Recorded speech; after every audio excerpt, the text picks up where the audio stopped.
Elhamdülillahi Rabbil alemin. Vessalatu vesselamu ala Resulina Muhammedin ve ala alihi ve ashabihi ecmain. Eң эле алгач Аллах субханала таалага чексиз мактоолорубузду айткан соң, жана анын элчиси болгон, сүйүктүү кулу болгон Мухаммед Мустафа саллаллаху алейхи вассаламга салаваттарды жана саламдарды айтабыз. Сөзүбүздү Аллахнын тынчтык сөзү менен баштайбыз. Ассаламу алейкум ва рахматуллахи ва баракатуху. Урматтуу жамаат, баарыбыздын сүйгөн, баарыбыздын жакшы көргөн айыбыз 12 айдын султаны болгон Рамазан айы кирип келди. Аллах субханала таала ушул Рамазан айынын урматына күнөөлөрүбүздү кечирген болсун. Кылган тооболорубузду кабыл кылган болсун. Кылган жакшы амалдарыбызды кабыл кылып, 2 эселентип, 3 эселентип соопторду берген болсун. Мына ушундай ыйык күндө, мына ушундай ыйык айларда Аллах субханала таала бизге мүмкүнчүлүк, бизге шанс берип жатат. Мына ошол мүмкүнчүлүктү жакшы колдонуу максатында ар бирибиз өзүбүздүн жаныбыздагы болгон мүмкүнчүлүгүбүзгө пайдаланып, жеген ичкенге көңүл бурайлы, урматтуу туугандар. Жеген нерселерибизди, мына ушул курманын данектерин бир аз мына ушул жерге таштап коюп атасыздар. Кийинки тазалыкты кылган биздин бир туугандарыбызга, кызматкерлерибизге кыйынчылык туудуруп жатат.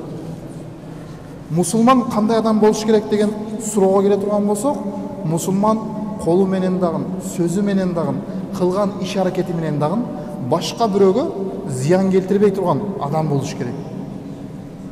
Толук кандуу мусулман дегенибизде мына ушундай түшүнүбүз. Бизди мусулман деп элестеткен адамдар бизден зыян келбей турган экендигине ишениш керек. Баарыбыз ордубуздан туруп, Кудайга шүгүр, оозубузду ачып, ооз бекиткенден кийин Кудай таала мына ушул ооз ачканга дагы мүмкүнчүлүк берип атат. Ушул жерге дагы ооз ачып атабыз. Бирок ошол кылган ооз ачкандан кийин өзүбүздүн мусурларыбызды, өзүбүздүн данектерибизди жерге мына килемге таштап коюп атабыз. Килем булганып калып атат, урматтуу жамаат. Биздин ислам, биз түшүнгөн исламда пайгамбарыбыз саллаллаху алейхи вассалам тазалык жөнүндө бир канча сөздү айткан. Ушундай деңгээлге чыгарып айткан. Шатрул иман, алал иман, нисфул иман деген сөздөр айтылган. Минал иман деген, ан-низафа минал иман деген. Тазалык бул ыймандын жарымы. Ыймандан ким тазалыгын сактаган болсо, ыймандуу болуп эсептелинет деген сөз айтылып атат. Мына ошол тазалык ислам укугунда, ислам маданиятында ушунчалык маанилүү экендигин түшүнсөк болот. Нисфул иман, ыймандын жарымын толуктаган болот деп атат. Ким таза жүрө турган болсо, жаткан жерлерин, отурган жерлерин, баскан жерлерин таза алып жүрө турган болсо, ыйманын жарымын толуктаган болот дейт. Пайгамбарыбыз саллаллаху алейхи вассалам эмне үчүн бул сөздөрдү айтты? Бир аз өзүбүзгө көңүл буралы, урматтуу туугандар. Мына ушул жерде ооз ачылып жаткан бир туугандарыбыз дагы, берип аткан бир туугандарыбыз дагы биздин кылып жаткан иш аракеттерибизди көрүп, көңүлдөрдү суубасын.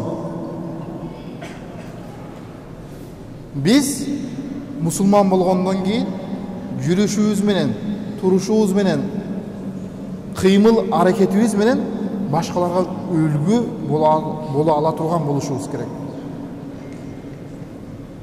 Бизге мына ушул имам катарында арыздар аябай көп түшөт. Даратканыңарды таза алып олтурбайсыңар. Тазалык кылынган жерде эмес, тазалыкты сакталган жерде таза болот. Тазалыкты канчалык кылсак дагы тазалык сакталбаса, ал сакталган тазалык, кылынган тазалыктын эч бир мааниси жок болуп эсептелинип калат.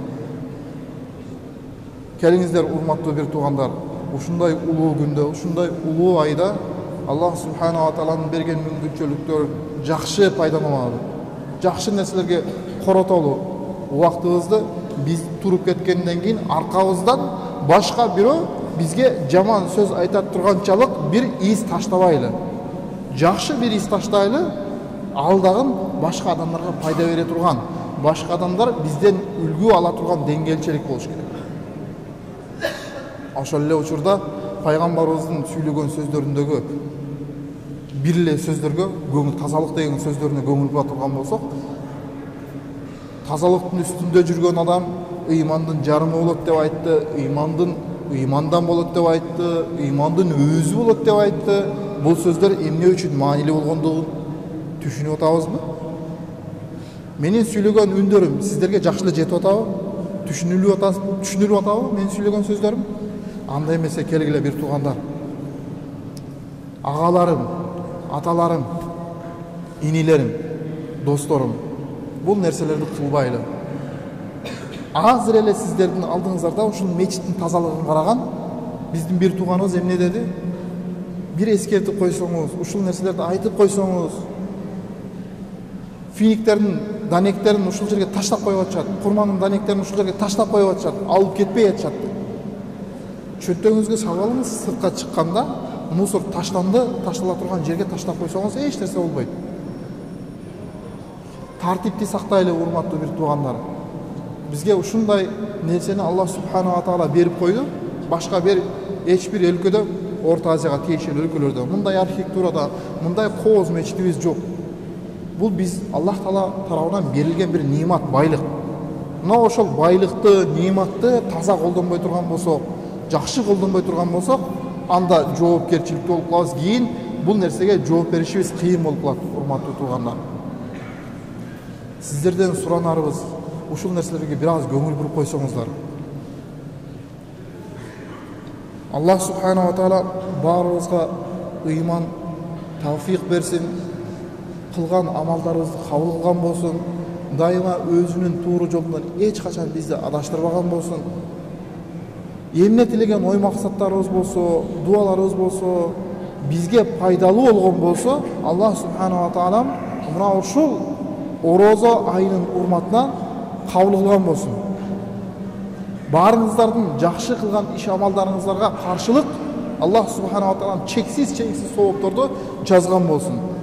Ушул айларда бири-бирибиздин көңүлүбүздү оорутпай, бири-бирибизден кечирим сурап, бири-бирге жакшы сүйлөп, жакшы күтүп алып, мына ооз ачарга жакын мезгилде адам бир аз ач калган мезгилде ачуусу келип, ачуусу суунун үстүндө тургандай болуп калат. Бир аз тийсек төгүлүп кете тургандай. Ошончолук ачуу болсо дагы, башка болсо дагы бир аз өзүбүздү кармап, сабырдуулук менен бири-бирибизге жакшы мамиле кылалы, урматтуу туугандар. Бирөөнүн көңүлүн оорутуп ала турган болсок, эртеге биз акыретте жооп беришибиз кыйын болуп калат. Ушундай улуу күндө бирөөнүн көңүлүн оорутпайлы. Анан бул жерде өзүнчө тартиптер бар, ошол тартиптерге баш ийип коелу. Эгер бир жерде тартип, мыйзам болбой турган болсо, бул башаламандык болот. Пайгамбарыбыз эмне деди? 3 адам бириксеңер, үчөөңөрдүн бирөөңөрдүн башчы кылып дайындап алгыла деди. Башчы болгондон кийин мына ошол жерде урматтуу туугандар, бири-бирибиздин сөзүбүздү угуп, жакшы бир ой пикирди айтып, бири-бирибизге жакшы таасир калтыралы. Амин. Алхамдулиллахи раббил аламин. Bi rahmetike ya Rahman.